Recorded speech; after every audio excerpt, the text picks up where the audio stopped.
just for the hobbyist, for a person just starting out, what wisdom can you provide? Like, say you were tasked with coaching a beginner, a hobbyist beginner. How would you help them become good in a year?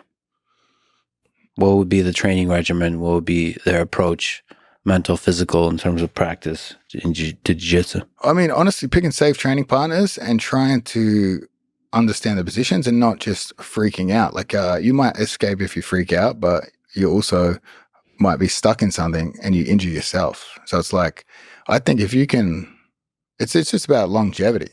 You know, like if you can find a pace to train at and a like sort of intensity and the right people, you could potentially train 5 years without injury. It's really about how you move. If you are always moving in an explosive way, eventually you're going to do that from a position in which you can't move, and then something's going to tear. And you also want to be able to trust training partners to not go too crazy, inflict too much pain. You know what I mean? It's like, yeah, I think I've managed to avoid a lot of injuries because I just never roll too athletically, explosively. I think I'm probably incapable of moving at that rate of speed.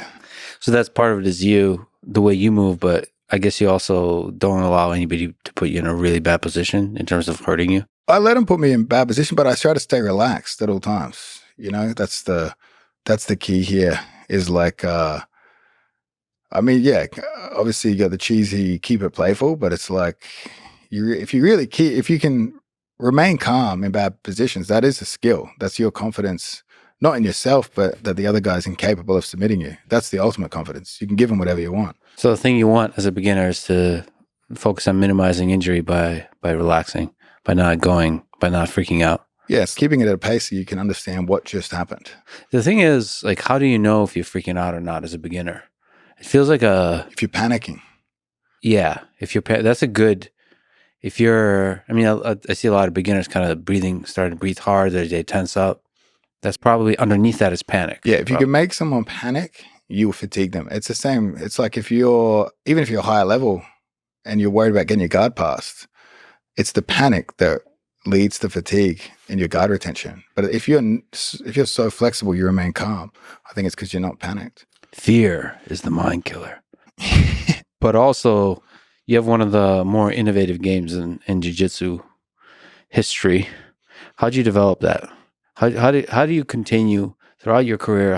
How were you innovating? What was your approach to learning and figuring positions out, figuring submissions out?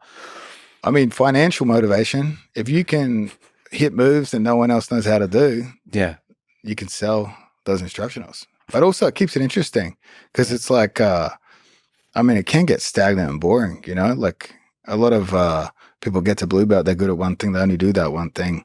I think it's finding creative ways to beat people. And sometimes creativity is in how they respond to it. So if you can find a humiliating move to do to someone, well, not even necessarily humiliating, but a move that is unexpected. When you get hit with something you don't expect, I think that is sort of really one of the most fun aspects of it. You know what I mean? Like you train to stay better than the people you're better than. That's what keeps you in the game. And finding creative ways to beat those people is some of the most entertainment. So that's just something that brings you joy, is by doing the unexpected. Yeah, if you get swept with something that you don't think should work, I think that's fulfillment. So your game is even a bit trolly. Interesting. So like, but what's the actual process of like with the Z Guard, all the innovative stuff you've done there? How do you come up with ideas there? I mean, you just studying tape. Just study tape and try to reverse engineer. Like if I see something or I train with someone and it feels, you know, when you have those moments where you're like, oh, I don't even know what they're doing here. Mm-hmm.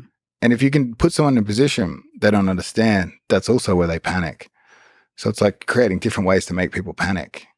But also, I mean, it's just innovation, like having fun with it. You know, like I guess the artistic aspect of it is fun. You can be creative in how you can beat people. Did you say artistic or autistic? Both. Okay. Both. Just checking. What's like the most innovative thing you've come up with? What's like some of the cooler ideas you've come up with on the mat? I don't think I've come up with anything, but I've popularized things. Mhm. You know, like certain styles of leg entry. I definitely didn't invent them, but I popularized them. Octopus guard, playing more from turtle, sort of the pinning style of game. Like you could, like because of my jokes online, put me in a position of power in the sport, so that when I post content, it can popularize a move or release an instruction or popularize a game. But it's still, I'm not trying to sell inauthentic products. I'm still, I want the technique to work, be functional. But put some humor on top of it, like power bottom. Your instructional names are pretty good. But you changed that one. I saw the name of that. I mean, unfortunately, Meta, the ads, were not appreciating some of that humor, so we had to soften the titles a bit. You got a phone call from the man, said change this. I didn't. Allegedly, Right. the company hosting it. Right.